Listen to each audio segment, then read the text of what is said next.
नमस्कार, मैं हूं संदीप चौधरी। एबीपी न्यूज की इस खास पेशकश मोदी की गारंटी में आपका स्वागत है। और गारंटी की दरअसल गारंटी दी जा रही है और 3 राज्यों में, हिंदी पट्टी के 3 राज्यों की मैं बात कर रहा हूं, राजस्थान, मध्य प्रदेश और छत्तीसगढ़ में कांग्रेस को हराकर, पटखनी देकर अब बीजेपी ताल ठोक रही है। अब की बार 400 पार कि 3 राज्यों की जो ये जीत है, ये केंद्र में भी सत्ता की हैट्रिक के संकेत, संदेश दे रही है। और इसी में प्रधानमंत्री मोदी कह रहे हैं कि मोदी की गारंटी ही गारंटी है, गारंटी की वो गारंटी दे रहे हैं। लेकिन विपक्ष का क्या हाल है? और विपक्ष की दरअसल धुरी है कांग्रेस। कांग्रेस के वरिष्ठ नेता, उनके राज्यसभा सांसद, राज्यसभा में कांग्रेस के उपनेता भी हैं, प्रमोद तिवारी मेरे साथ हैं।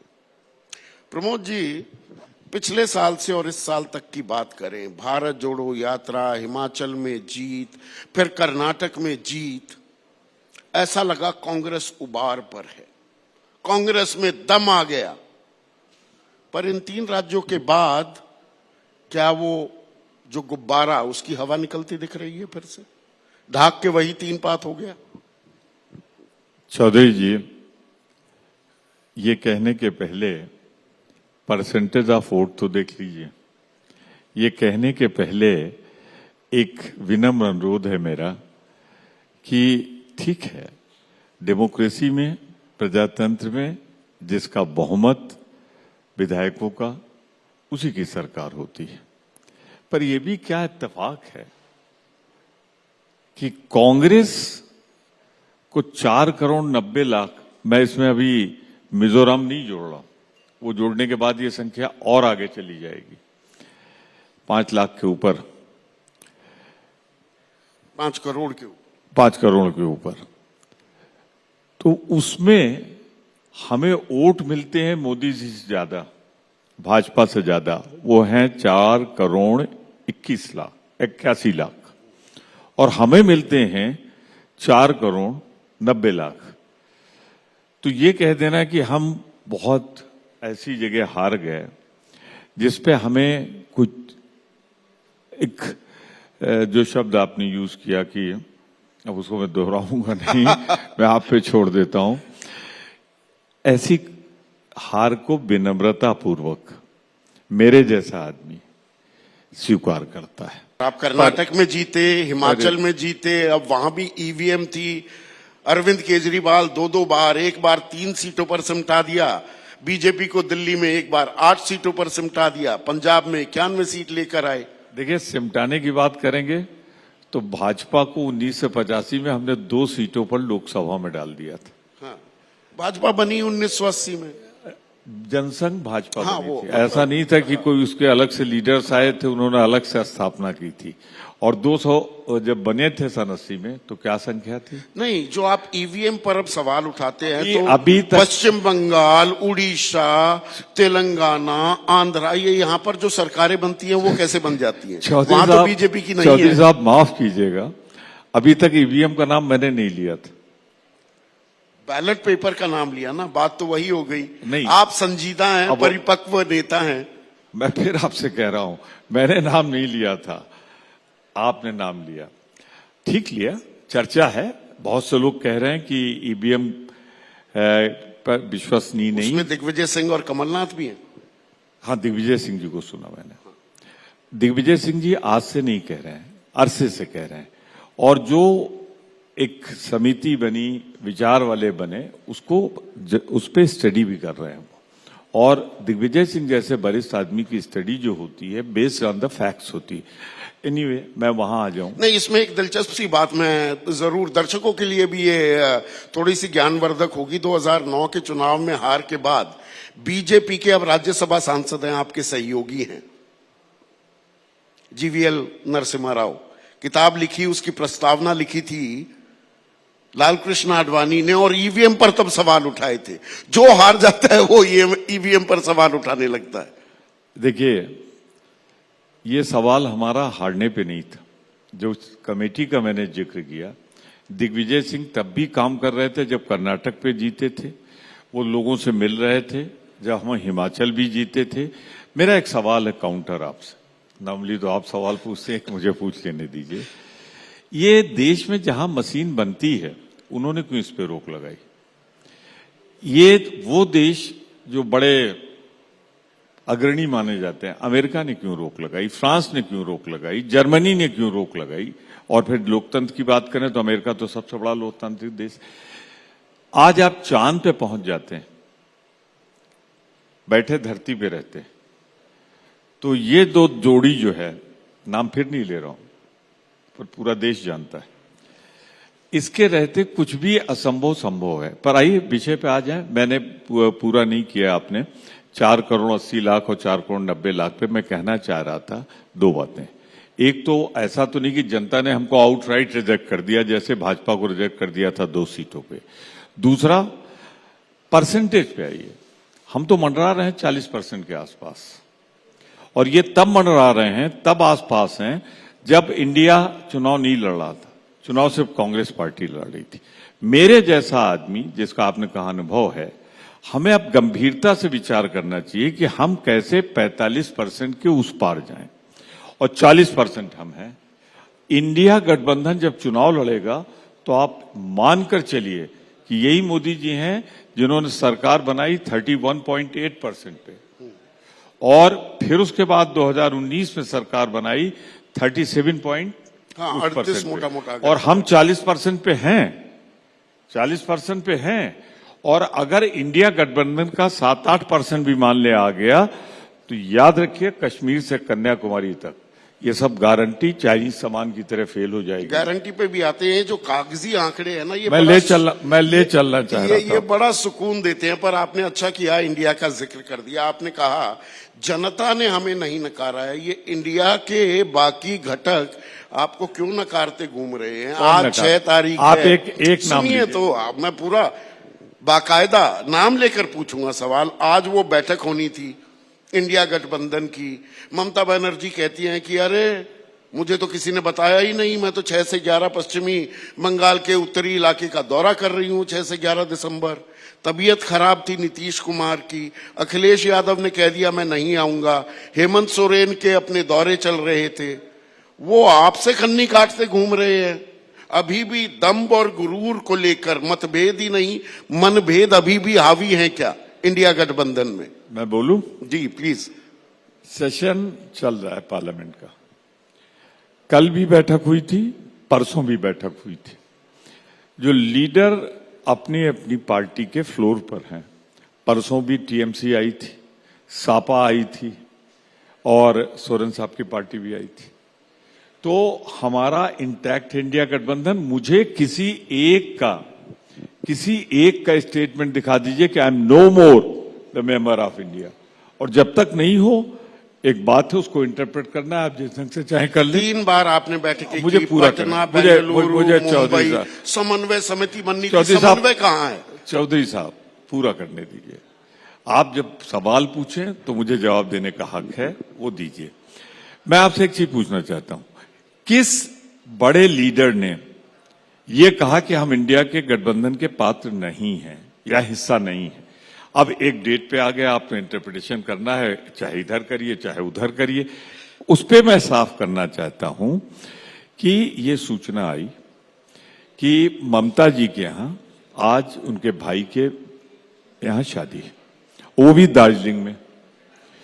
नीतीश जी के यहां से सूचना आई कि वो अस्वस्थ है, लालन सिंह जी जाएंगे। वायरल है। मैं बता तो रहा हूं आपको। अखिलेश जी के यहां से प्रोफेसर राम गोपाल यादव जी ने कहा कि इंडिया गठबंधन इंटैक्ट है।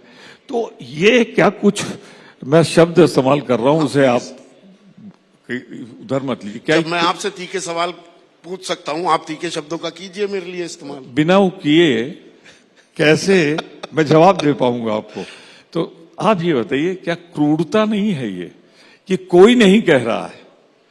मैंने और दूसरा शब्द मैं इस्तेमाल कर सकता हूं, नहीं कर रहा हूं। हाँ। क्रूरता नहीं है कि आप कहें कि इंडिया गठबंधन टूटा, इंडिया गठबंधन मजबूती से खड़ा है। आज शाम को हम सब मिलकर खाना खा रहे हैं, और यहां तक सवाल है ये अच्छा, सब क्रूरता की नहीं, क्रूरता का, अरे आपने मुझ पर क्रूरता का आरोप लगा दिया तो ये दरअसल आप ममता को कहिए, ममता का अब कोट अनकोट छोड़ बयान दीजिए, है छोड़ दीजिए, कि तालमेल छोड़ की, दीजिए। सुनिए ना, तालमेल की कमी है। संजय राउत आपके सहयोगी हैं राज्यसभा में, आप वो सवाल कहते हैं मेरे मुंह में नहीं डाल सकते। कांग्रेस जमींदार की तरह बर्ताव कर रही है, कि मानो बाकी घटक बंधुआ मजदूर। फिर मैं कह रहा हूं, सवाल आप मेरे मुंह में नहीं डाल सकते। मैं जो कह रहा हूं पूरा करने दीजिए, सवाल की गुंजाइश नहीं होगी। इनमें से कोई नहीं कह रहा है, कह कौन रहा है? मैं आपको नहीं कह रहा हूं, आप समझ रहे हैं।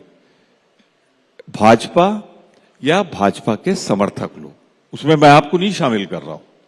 ये सवाल वो लोग उठा रहे हैं। हम एक चीज कहना चाहते हैं, तब तो पहले आप कहते थे कि ये गठबंधन कभी बनेगा नहीं, फिर गठबंधन का कोई नाम नहीं होगा, इंडिया आ गया, तो फिर आप मेक इन इंडिया वगैरह सब भूल गए और इंडिया शब्द से आप निमंत्रण पत्र में भी इंडिया हटाने लगे। फिर यह तय हुआ था कि नाम तो बन गया लेकिन बैठक नहीं हो पाएगी, बैठक भी हो गई। इसके बाद यह था कि इसमें आगे कोई कदम नहीं उठ पाया। चुनाव के बाद 3 को परिणाम आए थे, 6 को हमने प्रयास किया और रोज प्रयास जारी है। मल्लिकार्जुन खड़गे जी के दफ्तर में मैं चूंकि डिप्टी लीडर हूं, तो उस बैठक पे मैं बुलाया जाता हूं। रोज हम लोग बैठ रहे हैं, मैं आपको अंदर की खबर दे रहा हूं, कुछ इस दिशा में भी सोच लीजिएगा। सब कह रहे हैं कि इंटैक्ट है। एक बात से सब संतुष्ट है कि पराजय एक तरफा नहीं है, हमने विनम्रता पूर्वक उसको स्वीकार किया है। 40% के आसपास हम हैं और 10 लाख ज्यादा वोट है। अब सब लोग मिलजुल कर बैठ जाए तो ये परसेंटेज 6-7-8% बढ़ेगी और भारतीय जनता पार्टी निश्चित रूप से, अब गारंटी की बात आप करते हैं, जरा मुझे बता दीजिए, गारंटी के नाम पे मैं पूछ रहा हूं, गारंटी तो हर घर में 15 लाख पहुंचने की थी। गारंटी तो 15 लाख पहुंचने के साथ साथ सारा काला धन वापस लाने की भी थी। गारंटी तो 25 रुपए और 35 रुपए में पेट्रोल और डीजल बेचने की भी थी। गारंटी तो किसान को दुगनी फसल का दाम देने की थी। गारंटी तो महंगाई यूं रोक लेने की थी। और गारंटी तो इस बात की थी कि कोई लाल आंख उठा के देखेगा अगर, तो हम उससे ज्यादा देखेंगे। पर 21 जवान शहीद करने के बाद भी बेशर्मी के साथ ये सरकार चीन से बात करने का साहस भी नहीं जुटा पा रही है, लोकसभा में राज्यसभा में उठने तक नहीं दे रही है। तो गारंटी अगर होती तो मैं एक बहुत आपके लिए नहीं कड़वी बात कह रहा हूं, अरे दम था तो चुनाव लड़ते कि 9.5 साल हमारे पूरे हो गए, हमने महंगाई घटा दी, आपको 15 लाख दे दिया, 2 करोड़ के हिसाब से 20 करोड़ नौजवानों को रोजगार दे दिया। घटा के आप ये भी कह देते कि हमने किसानों को दुगना दाम दे दिया। चुनाव आप किस मुद्दे पे लड़ रहे हैं? पोलराइजेशन पे। ये नैतिक हार है और मैं इसे नैतिक हार मानता हूं। पोलराइजेशन पे एक प्रधानमंत्री 9.5 साल बाद चुनाव लड़े और अपनी उपलब्धि बता के न लड़े, तो इन गारंटी की क्या गारंटी? पर गारंटी की बात अधूरी रह गई थी। आपने कहा, आपने पूरी लंबी फेहरिस्त गिनवा दी, क्या क्या वादे किए गए थे जो पूरे नहीं किए गए। फिर भी जनता मोदी की गारंटी को ही गारंटी क्यों मानती है? और आप ये सवाल जो यहां उठा रहे हैं, जनता को क्यों नहीं समझा पाते? ये कमजोरी है आपकी। हमारी यही ताकत है कि हम सत्ता के लिए सिर्फ नहीं है, देश बचा रहे उसके लिए है। देश हमारे लिए प्रथम है, सत्ता द्वितीय है। भारतीय जनता पार्टी देश टूट जाए, बर्बाद हो जाए, तबाह हो जाए, सत्ता रहनी चाहिए। आप यहां तो बात करते हैं, गोमूत्र पे सवाल उठा रहे हैं, पर क्या गोवा के प्रदेश अध्यक्ष मेघालय में, नॉर्थ ईस्ट में, उन्होंने नहीं कहा था आप चिंता मत करो, जितना गोमांस खाओगे, बीफ वर्ड इस्तेमाल किया था उन्होंने, उतना आप खाओ, हम नहीं रुकेंगे। तो छोड़िए, गोमूत्र पे आके आप रुके हुए हैं और वो गोमांस खिलवाए उनका प्रदेश अध्यक्ष, उस पर सवाल नहीं उठ रहे हैं। आखिरी सवाल, और क्योंकि आप उत्तर प्रदेश से आते हैं, दिल्ली की गद्दी का रास्ता लखनऊ से होकर गुजरता है, ये पुरानी कहावत है। अखिलेश यादव जो नाराज घूम रहे हैं और नाराजगी है, वो दूर हो पाई है क्या? या वो दिक्कत में डालेगी इंडिया गठबंधन को यूपी में? मैं आपको यूपी के संदर्भ में मैं बताऊं, बैठे हैं कुछ पत्रकार आपके सामने। मुलायम सिंह जी से मेरे बहुत घनिष्ठ संबंध थे, अखिलेश जी से बहुत घनिष्ठ संबंध हैं। हम लोग अभी 3-4 दिन पहले मिले थे, वो नाराज नहीं। एक चीज बता दूं आपको, उन्होंने आज का बयान उनका देख लीजिए, इंडिया गठबंधन और मजबूत होगा। रामगोपाल जी का बयान देख लीजिए, हाँ वो चुनाव अकेले लड़े थे, तब हमारे साथ इंडिया होगा, और जब इंडिया होगा सबकी ताकत लगेगी। तो इसी उत्तर प्रदेश में देख लीजिएगा, भारतीय जनता पार्टी को हम कश्मीर से कन्याकुमारी, जिसमें उत्तर प्रदेश भी आता है, वहां पराजित करेंगे। लेकिन फिर मैं कह रहा हूं, नैतिक हार है कि आप अपनी उपलब्धियों पे चुनाव नहीं लड़ते। 9.5 साल में आपने क्या किया, चुनाव नहीं लड़ते, मैं पूरा करने दिए, नहीं लड़ते, आप सिर्फ पोलराइजेशन पे चुनाव लड़ते हैं। मैं इसे राजनीतिक हार मानता हूं। भाजपा से इतनी कहना चाहता हूं, बहुत ही विनम्रता पूर्वक, अब प्रधानमंत्री जी हर प्रदेश के मेरे चेहरे पे वोट देना, कमल के निशान पर कमल के चेहरे पे वोट देना, अरे ताकत है राजनीतिक रूप से, नैतिक रूप से ईमानदारों को मेरे काम पे वोट देना, ये कहने का अगर साहस नहीं है तो मैं इसे मानता हूं नैतिक हार। आखिरी सवाल, चेहरा तो है वो उधर, पिछला वाला क्या था? कौन है? पिछला वाला कौन था? इंडिया का चेहरा इंडिया है। हम सब मिलजुल कर चुनाव लड़ेंगे और पराजित करेंगे भाजपा को। मैं दावे के साथ कहता हूं, फिर दोहरा दूं, 40% हैं। फिर दोहरा दूं, पिछले चुनाव में 10 लाख ज्यादा वोट इनसे मुझे मिले हैं, हमें मिले हैं। और जिस वक्त इंडिया प्लस कांग्रेस जो उसका हिस्सा है, आप कह रहे हैं मुख्य पार्टी, जब मिल के लड़ेगी तो ये 50% पार हम होंगे, और ये यहीं 37, 38, 39 में झूमते रहेंगे। बहुत बहुत शुक्रिया प्रमोद तिवारी।